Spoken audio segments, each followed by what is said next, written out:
Good morning dear students. This is your physics class of 7th grade. In this class we are doing long questions of chapter number 2.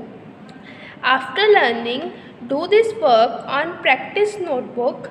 Let's start long questions. Question number 1. State the expression for the time period of a pendulum. Does it depend on the amplitude of the bob? हमने state करना है. Means हमने उसकी definition देनी है कि जो हमारे एक्सप्रेशंस क्या होते हैं टाइम पीरियड के ऑफ पेंडुलम वो क्या एम्पलीट्यूड पर डिपेंड करता है. Let's see the time period of a simple pendulum depends on किस पर डिपेंड करता है. लेंथ ऑफ द पेंडुलम की लेंथ क्या है. Acceleration due to gravity on that place. ठीक है, और लेंथ पर डिपेंड करता है और एक्सेलरेशन पर डिपेंड करता है उस प्लेस की कितनी एक्सेलरेशन, उस प्लेस पर कितनी value acceleration due to gravity की. The formula for the time period of a simple pendulum, ठीक है, उसका formula can be derived using the following equations. कैसे हम डिराइव करते हैं. फर्स्ट इज हमें पता है कि टाइम पीरियड किस पर डिपेंड करता है, लेंथ पर. The time period of a simple pendulum is directly proportional to the square root of the its length. ठीक है, डायरेक्टली प्रोपोर्शनल किसके होता है, square root of its length. Means T is directly proportional to root L. This is equation number 1.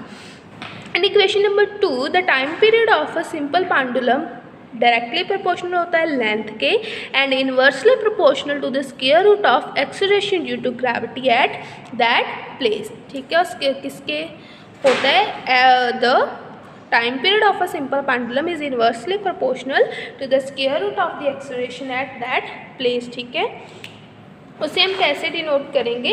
T is inversely proportional to 1/√g. This is equation number 2. Comparing equation 1 and 2 we get T is directly proportional to L and inversely proportional to g, but t equal to 2π√g. while we remove the constant we write 2π, means 2π is a constant of proportionality. Pi equal to, what is the value of pi? The value of pi is 22/7 or 3.14. No, it does not depend on the amplitude of the bob. क्यों ये relation depend कर रहा है amplitude पर? नहीं, ये किस पर डिपेंड कर रहा है, ओनली लेंथ और ग्रेविटी पर. That's why time period does not depend on the amplitude of the bob. Next बेटा, डिफरेंस बिटवीन द फॉलोइंग. हमने डिफरेंस बताने हैं. First is scalar quantity and vector quantity. अब स्केलर और वेक्टर क्वांटिटी क्या होती है. स्केलर क्वांटिटीज़ कौन सी होती है. Scalar quantities possess only magnitude. Scalar quantities का ओनली मैग्नीट्यूड होता है और vector quantities possess both magnitude and direction. ठीक है, स्केलर क्वांटिटीज़ के अकेले मैग्नीट्यूड होता है और वेक्टर क्वांटिटी क्या होता है, मैग्नीट्यूड भी होता है और डायरेक्शन भी होती है. They are represented by straight line. Means scalar quantities are represented by straight line like this A dot B. ठीक है, vector quantities are represent by a straight line whose direction is denoted by this. ठीक है, उसके आगे हम एक arrow डाल देते हैं. Scalar quantities can not be zero but vectors can be zero. ठीक है, स्केलर्स ज़ीरो नहीं होते बट वैक्टर्स ज़ीरो हो सकते हैं. Next, speed and velocity. Difference बताना है स्पीड एंड वेलोसिटी में. स्पीड क्या होती है. Speed is the distance covered in unit time. ठीक है, स्पीड क्या होता है, distance covered in unit time is called speed.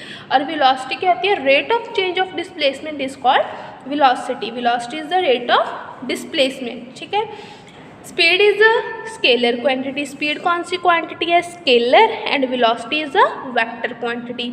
Speed is a scalar quantity and velocity is a vector quantity. Speed can not be zero. Speed zero नहीं होती because scalars can not be zero but velocity can be zero because vectors can be zero. हमने पढ़ा ना, vector zero हो सकते हैं. Next, distance and displacement. What is the difference between distance and displacement? What is distance? It is the length of the path traveled by an object in a certain time. ठीक है, जो हमारी length की जो total path होता है वो होता है डिस्टेंस. एंड डिस्प्लेसमेंट जो शॉर्टेस्ट डिस्टेंस होता है between the final and initial position is called displacement.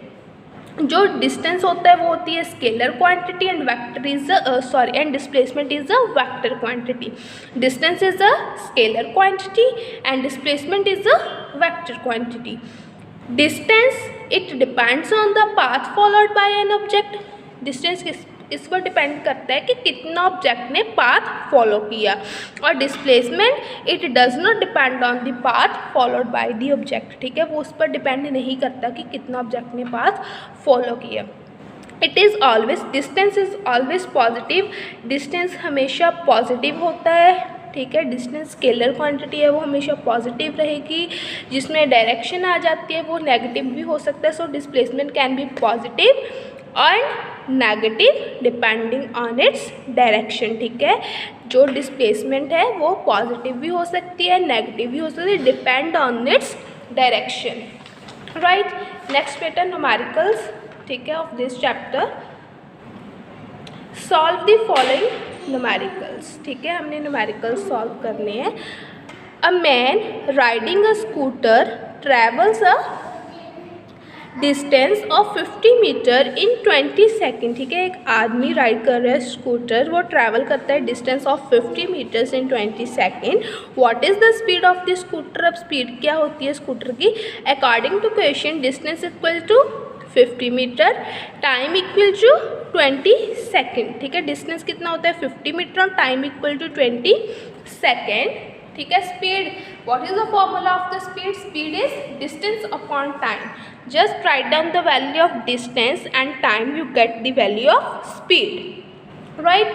Next, a car starting from rest means its initial velocity is 0, picks up a velocity of 20 meter per second means its final velocity is 20 meter per second in 20 seconds means time is 20 seconds. Find the acceleration, हमने acceleration find करनी है। What is the formula of the acceleration? Acceleration is rate of change of velocity. How we denote the rate of change of velocity? Final velocity minus initial velocity divided by time, we get the value of acceleration, right. This is all about your chapter number 2. With this your chapter number 2 is completed. After learning, do practice of this chapter on a practice notebooks. Thanks and have a nice day.